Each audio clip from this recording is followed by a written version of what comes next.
오늘 마가복음 1장 21절부터 28절까지 첫 번째 만남이라는 제목으로 말씀 나누기를 원합니다. 첫 번째 만남이 있기 전에 12절, 13절을 제가 말씀 나눴고, 제가 오후에 우리 14절부터 20절까지 제자들을 부르신 거에 대해서 나눌 겁니다. 제자들을 부르시고 오늘은 그 제자들과 함께 첫 번째 그 광야 40일 동안에 그 사단의 마귀의 시험을 이기시고 혼자 그 길을 가신 것이 아니라, 예루살렘의 좋은 곳에서 시작하신 것이 아니라 갈릴리 호수 북쪽에 어부들과 함께, 외면받는 세리들과 함께, 어떻게 보면 세상적으로 교육도 받지 못한 어부들과 함께 예수님께서 사역을 함께 시작하셨습니다. 오늘 본문에 등장하는 가버나움이라는 도시는요, 이때 당시에 2주 전 금요일 날 제가 말씀을 나눌 때에 왕의 신하가 아들이 죽을 병이 걸려서 예수님을 찾아 어디까지 오셨습니까? 가나까지 오신 것을 기억하실 것입니다. 그런데 이 나사렛까지 그 가나까지 오셔서 그 예수님을 만나는 그 장면, 근데 가버나움은요, 이 동쪽으로나 왼쪽으로나 모든 그 도로가 잘 발달돼 있어 갖고요, 수많은 사람들이 살았다고 얘기합니다. 학자마다 다 다르고요, 몇천 명에서 몇십만 명까지 얘기를 하지만 일단 사람이 많이 살았어요. 그리고 가버나움이 총독 이 헤롯 빌립과 이 안티파스가 이 지역을 다스릴 정도로 이쪽 가운데 세리도 있었습니다. 그만큼 항구 도시가 있었고요. 이 유대인 학자 요세푸스는 뭐라고 얘기하냐면, 이 갈릴리 지역에 이때 당시에 이 예수님 시절에 약 배가 330척이 있었다라는 얘기도 합니다. 아무튼 배가 많았던 곳이에요. 그런데 그 배가 많았으니까 고기도 많이 잡았을 거예요. 근데 우리가 알고 있는 것처럼 라이센스가 있으면 이 물때만 알면 가서 고기를 잡고 조개도 줍고 이 연어도 잡고 미역도 따오는 그런 분위기가 아니고요. 그 모든 것들을 로마 총독이 지금 주재하고 있고 다스리고 있습니다. 근데 뭡니까? 이 베드로와 그 동생 누굽니까? 안드레와 그 형제 세베대 아들 야고보와 요한, 이 사람들은 이 고기 잡는 걸로 잔뼈가 굵은 지금 세베대에 지금 살고 있는 거예요. 이 갈릴리 호수에서 이 사람들 모르면 간첩일 정도로 다 알고 있습니다. 그런 은혜 가운데 그런 삶을 살아가고 있는 거예요. 그때 예수님께서 이 제자들을 부르셔서 제일 처음으로 가신 곳이 먼 곳이 아니라 자기들이 살고 있는 동네라는 겁니다. 그래서 사도행전 1장 8절에 오직 성령이 너에게 임하시면 너희가 뭘 받고요? 권능을 받고 예루살렘과 온 유대와 사마리아와 땅끝까지 이르러 누구의 증인이 된다고요? 내 증인이 되리라. 지금 먼 곳에부터 시작하시는 것이 아니라 예수님께서 지금 시몬 베드로와 그의 형제 안드레와 세베대 아들 야고보와 요한을 부르시고, 또 이 지역의 가버나움의 고향이 누가 고향이냐? 세리 마태가 이 고향인 거예요.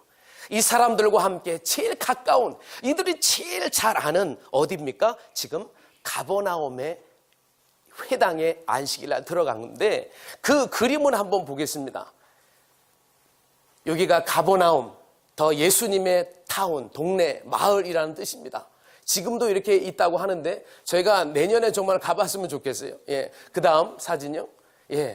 이 가나가 여기 있고요. 저쪽 가버나움이 파란색 교회 건물이 있는데 캐퍼나움 돼 있죠. 그쪽 갈릴리 이 호수가 전체가 이 북쪽에 가버나움이 자리 잡고 있습니다. 자, 그 다음. 한 배들이 이렇게 가버나움 그 항구 바로 옆에 배들이 자리 잡고 있습니다. 자, 그 다음 사진 보여주세요. 여기 보시면 저쪽 위쪽에 하얀 건물이 바로 뭐냐면 예수님이 가르치셨던 오늘 본문에 등장하는 가버나움의 회당입니다. 이 회당은요, 성인 어른 12명이 모이면 회당이 세울 수가 있었어요.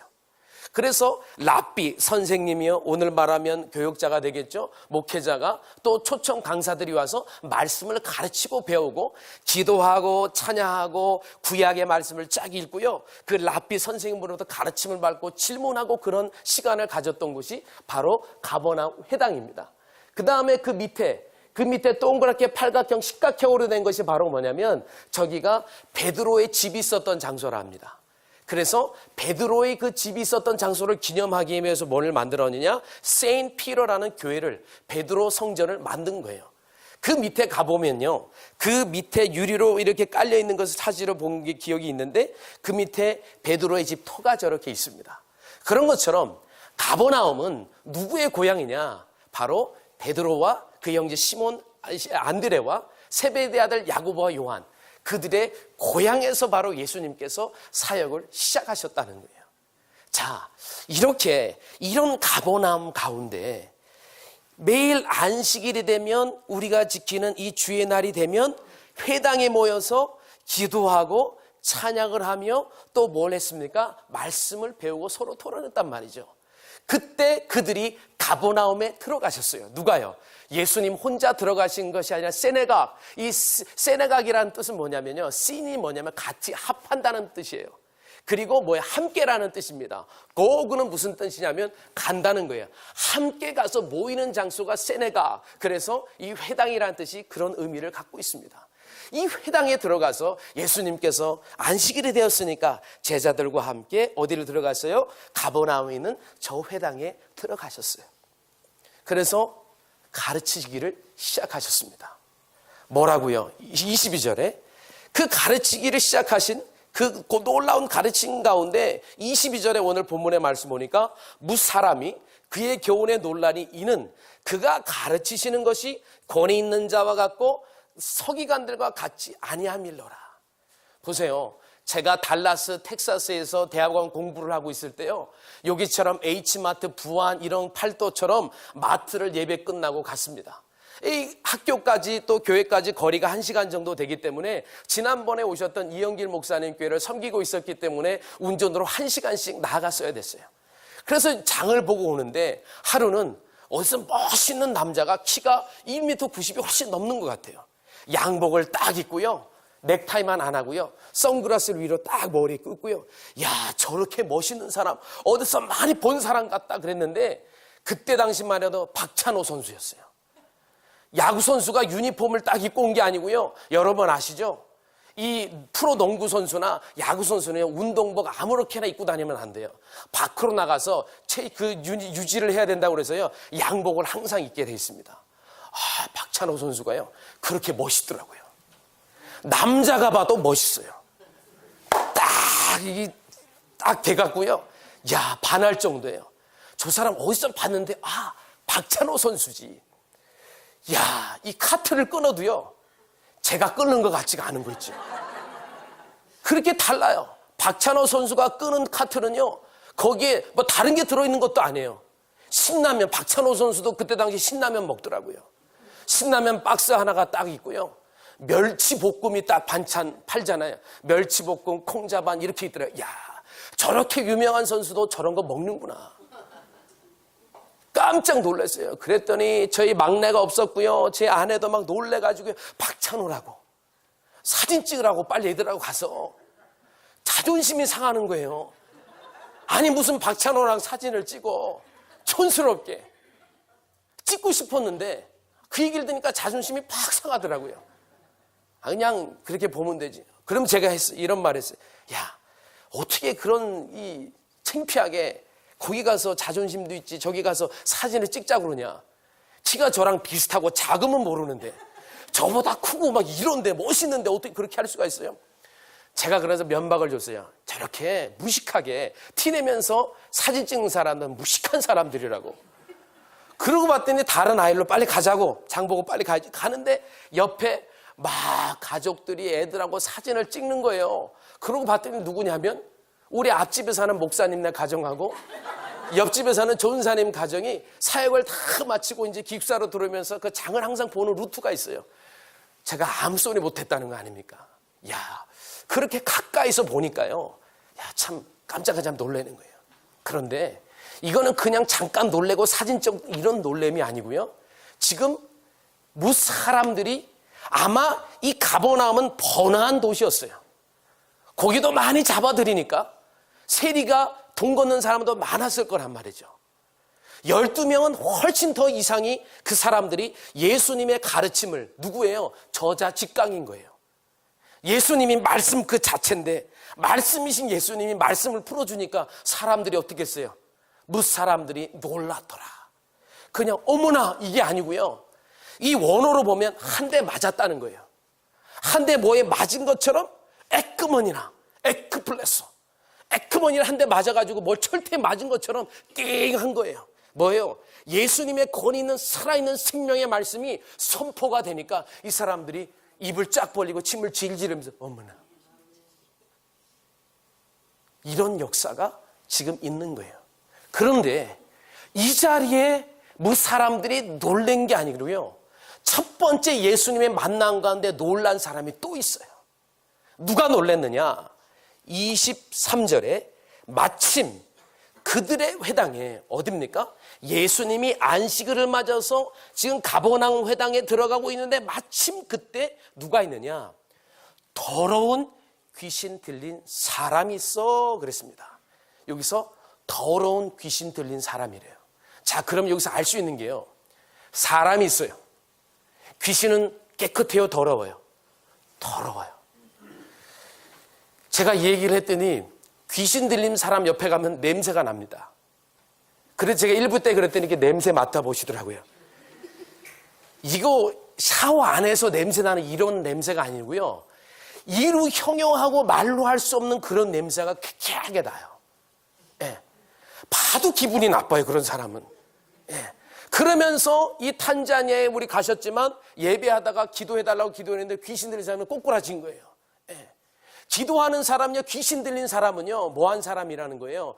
귀신에 눌려있는 사람이라는 거예요. 자, 더러운 귀신에 눌린 사람이다. 그러면 저와 여러분은요, 둘 중에 하나라는 거예요. 귀신에 눌려있거나 아니거나 둘 중에 하나예요. 옆에 분을 가만히 쳐다보지 마세요. 근데 그때 당시 마침 예수님이 제자들과 함께 있는 그때에 이 더러운 귀신 들린 사람이 잠깐 온 게 아니라, 원어 성경에 잘 그 단어를 보니까요, 항상 이 안식일에 회당에 있었던 사람인 거예요. 근데 그 전에는 예수님의 말씀이 선포가 안 되니까 서기관의 권위 있는 자들의 가르친 것 같지 않고 이 사람들이 놀란 거예요. 아, 이 얘기는 무슨 얘기냐면 이 귀신 들린 사람은 계속해서 그곳에 있었다는 거예요. 자, N이라는 단어를 있었다. A임이라는 단어를 뭐냐면 이 과거, 직설법 미완료라는 거는요, 예전에도 있었고 지금도 있었고 앞으로도 계속 지금 있었다는 거예요. 계속해서 있어 왔다는 거예요. 자, 그러면 마침 예수님께서 이 가버나움의 안식일을 맞은 회당에 가르치실 때 예전에 안식일에도 있었는데 이 많은 사람이 놀란 것뿐만 아니라 누구도 놀랐느냐? 더러운 귀신 들린 사람도 놀란 거예요. 큰일 나, 깜짝 놀란 거예요.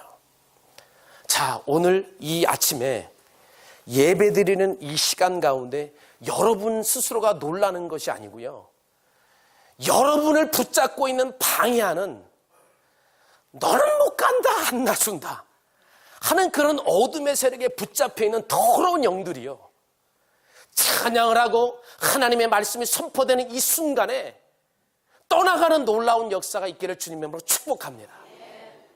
진리가 선포되니까요, 소리를 지르는 거예요. 아니, 여기 사람들은 말없이 놀래갖고 있는데요, 야, 이제 귀신이 귀신같이 아는 거예요. 이 말이 여기서 나온 것 같아요. 귀신이 귀신같이 알아요. 뭐랍니까? 자, 24절을 봅니다. 나사렛 예수요, 우리가 당신과 무슨 상관이 있나이까? 자, 나사렛 예수래요. 나사렛은 예수님이 베들레헴에서 태어나셔서 나사렛은 잘 아는 곳이에요. 예수님에 대해서 잘 알고 있다는 거예요. 예수님이 어떤 분이라고 잘 알고 있다는 거예요. 다른 말로 말하면요, 당신은 하나님의 아들이지만 인간의 옷을 입고 이 땅 가운데 100% 오신 나사렛 예수인 걸 내가 압니다. 이게 그냥 고백이 아니라요, 귀신이 귀신같이 하는 거예요. 나사렛 예수여, 당신과 내가 무슨 상관이 있나이까? 그러면서 두 번째 얘기합니다. 귀신이요. 뭐라고요? 당신이 우리를 멸하러 왔습니까? 얘기는 당신이 우리를 멸하러 오신 걸 내가 압니다. 왜 나를 힘들게 하십니까? 그러면서 뭐라고 얘기합니까? 나도 귀신이 나를 아는 것처럼 나는 당신이 하나님의 거룩한 자인 걸 압니다. 자, 제가 여기서 깨달은 게 있어요. 히브리서 4장 12절 말씀에 하나님의 말씀은 살았고 운동력이 있다. 개역 개정은 활동력이 있다. 그래서 뭐예요? 좌우의 날선 어떤 검보다 예리하여 혼과 및 영과 관절과 골수를 찔러 쪼개기까지 하는데, 하나님의 영이 임하시면 찔러서 쪼개고 하나님께서 도려내는 역사가 일어나는구나. 주님, 이 시간에 예배를 드리다가 내 기도 제목 가운데 어둠의 권세가 나를 핍박하고 공격하고 괴롭히는 모든 것들, 이것이 육신적인 어려움이나 생각 가운데 내가 끊지 못하는 것이나 관계적이나 물질적이나 이 모든 것 가운데 붙어있는 모든 더러운 것들이 혼과 영과 민 관절과 골수를 찔러 쪼개기까지 하시는데, 주님 구별하여 주시옵소서. 그 역사가 일어나시기를 주님으로 축복합니다. 곽 목사의 이름, 그 누구의 이름, 탁고마 연합장로의 이름이 아니라 나사렛 예수 그리스도의 이름으로 쪼개지셔 나눠져서 구분되는 놀라운 역사. 그래서 여러분 곁에는 얼씬도 못하는 그 역사를 경험하고 살아가시기를 주님의 이름으로 축복합니다. 자, 그러고 있다가요, 예수님이요, 저희는 어떻게 해요? 소리를 질러야 됩니다. 근데 예수님은 어떻게 했어요? 그냥 간단하게 rebuke, 꾸짖었어요. 야, 너 여기 있을 곳 아니야. 그러니까 어떻게 해요? 너 잠잠하고 떠나가라. 그랬더니 이제 보세요. 26절을 보세요. 더러운 귀신이 그 사람에게 경련을 일으키고 큰 소리를 지르며 나오는지라. 자, 그 전에는요, 더러운 귀신 들린 사람이 있었대요. 이제는요, 꾸짖으니까요, 더러운 귀신이래요. 지금요, 그 사람과 더러운 귀신의 세력이 혼과 영, 그 다음에 다수는 영의 세계가 있다는 얘기죠, 지금요. 그죠? 근데 더러운 귀신 들린 사람이 있어야 되는데, 지금은요, 그 사람 여기 있고, 지금 예수님이 누구랑 대화하는 거예요? 더러운 귀신하고요. 너! 이 자에서 나와! 하니까 그 회당에 있던 사람들이 예수님의 가르침을 듣고 놀라신 거예요.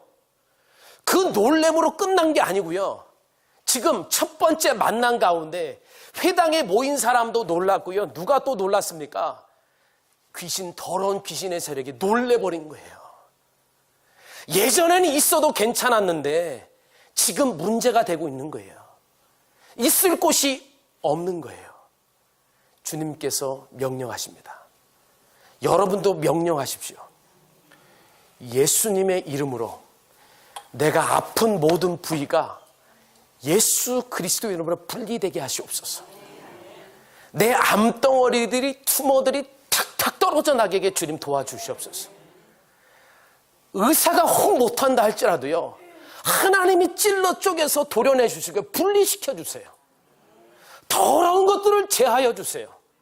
하나님, 당신은 거룩한 자인 것을 아는 것처럼 귀신도 귀신처럼 하나님이 누구고 예수님 누군지를 아는데, 예수를 믿는다고 하는데 10수년 동안 직분자하면서 예배를 드리는데 내가 어둠의 세력 가운데 억눌려 살지 않게 하여 주시고 담대하게 구별되어서 하나님께 드리는 거룩한 자로 살아갈 수 있도록 나를 붙들어 주시옵소서. 그 고백이 저와 여러분의 고백이 되시기를 주님의 이름으로 축복합니다. 마지막에 놀래가지고요, 귀신이 이제 더러운 귀신이 이제 떠나가기 싫으니까 그 사람에게 경련을 일으키고요, 큰 소리를 지르며 마지막에 도망가는 내용이 나옵니다. 그것을 보니까요, 누가요? 거기에 있는 사람들이 다 놀랐대요. 서로 얘기하는 거예요. 저분이 도대체 어떤 분이길래. 예수님은 더러운 귀신이라고 그랬는데요, 이 사람들은 다 놀랐어요. 더러운 귀신들을 명하니까 더러운 귀신들이 순종한다. 여러분, 꿈에 눌리는 분들 있죠? 내가 건강하다고 이길 수 있는 게 아니에요. 눌릴 때요, 꿈속에라서도요, 기도하세요. 예수 그리스도를 명하노니 아단의 사단의 권세야, 너는 묶임을 놓고 떠나갈지어다. 한 길로 갔다가 일곱 길의 음부에 떨어질지어다. 그 기도하면 나는 힘이 없지만요, 그 예수 그리스도의 이름을 선포하는 자에게 놀라운 역사가 일어나는 것입니다. 내가 잘나서가 아니고 직분이 있어서가 아니고요, 그 예수 그리스도의 이름은요, 거룩한 하나님의 아들, 거룩한 자이심에 100% 신이면서 나사렛 예수 100% 하나님의 모습으로 저와 여러분 가운데 함께 계시면서 그것 보여주려고. 마가복음 1장 12절과 13절은 마태복음과 누가복음과 다르게 뭡니까? 딱 두 절에 대해서만 40일 주야 광야에서 금식하면서 사단의 권세를 이긴 것을 말씀해 주고 있는 거예요. 사단은요, 우리와 함께 거할 수가 없어요. 저와 여러분 함께 사는 사람은요, 예수님이라는 거예요. 성령님이라는 거예요. 여러분 가운데 어려운 문제가 있습니까? 기도하라는 거예요. 기도 가운데 어둠의 사단의 권세를 이겨나갈 수 있기를 주님의 이름으로 축복합니다. 사람을 두려워하시는 것이 아니고요, 하나님을 두려워하십시오. 더러운 귀신들, 이 회당에 어쩌다가 온 것이 아니라 계속 와 있던 이 사람, 지금 그 귀신뿐만 아니라 귀신들이 이 새 교훈에 순종하도다. 그 예수님의 놀라운 역사가요, 그 소문이 갈릴리 전역으로 갈릴리 호수 근처의 모든 마을과 그 도시들로 흩어져 나갔다는 거예요. 자, 그 얘기는 뭐예요? 예수님의 역사는요, 무소부지하다는 걸 알 수 있는 거예요. 내가 있는 곳에도 되지만요, 교회에서도 되지만요, 우리가 있는 사업터나 가정에서도 분명히 그렇게 일하실 수 있다는 겁니다. 그 하나님의 역사, 이 첫 번째 만남 가운데 예수님 혼자 하실 수 있었지만 혼자 가신 것이 아니라 제자를 부르셔서 예수님의 권세를 제자들에게, 믿음의 자녀들에게 보여주신 것은 너희도 그렇게 살아라고 말씀하시는 거예요. 그 예수 그리스도의 이름을 선포하면서 살아갈 수 있는 저와 여러분 다 되시기를 주님의 이름으로 축복합니다. 자, 우리 옆에 분하고 이렇게 인사하겠습니다. 예수님의 이름의 능력을 믿읍시다. 시작. 네. 예수님의 이름의 능력을 선포합시다. 그리고 옆에 분 손을 딱 잡아보세요. 우리 가운데 있는 더러운 귀신의 세력 다 묶임을 놓고 떠나갈지어다.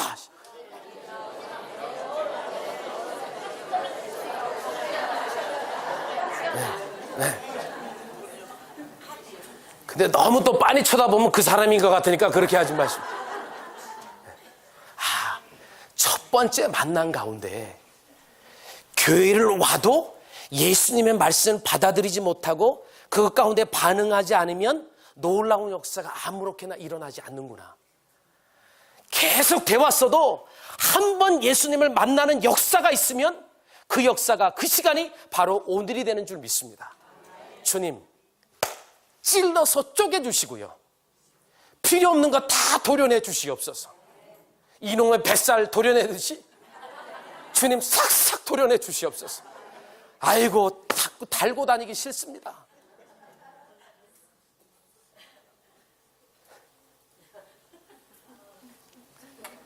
사단의 권세가 보이면 좋을런만, 우리 살처럼 보이면 이걸 어떡할까 고민할 텐데 보이지도 않으니까 신경도 안 쓰고 어떤 일이 있으면 내가 재수가 더럽게 없나 보다, 내가 뭘 잘못했나. 아니요, 사단이 까불리고 시험을 주는 것이든 아니면 하나님께서 우리를 업그레이드 하시려고 테스트 하시든 여러분 기도하시면 주님께서 그 길을 보여주시고 열어주실 줄 믿습니다.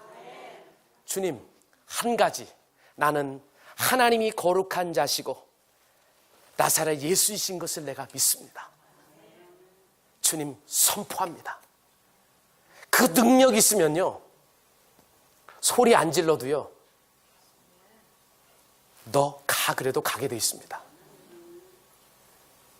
저희 한국 목사님들은요, 소리 질러야 돼 떠나는 줄 알아요. 저도 그랬어요. 떠나갈지어다, 막 조 목사님처럼, 조영기 목사님처럼 그럴 쉬어다 막 이렇게 해야 되는 줄 알았는데, 그래 쉬옵니다가 아니라 이렇게 안 하셔도요, 그렇게 안 하셔도 예수의 이름을 명하노니 넌 떠나갈지어다. 네. 근데 아무나 그렇게 하면 안 되죠. 예수님의 능력을 믿는 사람이 그렇게 얘기하면 크게 얘기 안 해도 떠나갈지어다. 그러면 쉬. 이렇게 하고 가만해도요, 떠나는 역사가 일어날 줄 믿습니다. 우리 한번 해볼까요? 이렇게 말하지 마시고요, 이렇게 한 번, 두 번. 예, 예. 너 쉬하고 떠나라. 그렇다고 우리 성도님한테 너 이렇게 하고 가 그러지 마시고요, 사단한테요, 너 불행하고 떠나. 이 놀라운 역사, 나사렛 예수 그리스도 이름으로 영적인 부분에서, 육적인 부분에서, 물질의 부분에서, 관계 부분에서 이 역사가 일어날 때 주님 뻥 나가 떨어져서, 야, 역시 주님께서 하셨습니다. 놀라운 역사가, 놀라시는 역사가 계속해서 여러분 삶 가운데 일어나시기를 주님의 이름으로 축복합니다. 아멘. 기도하겠습니다.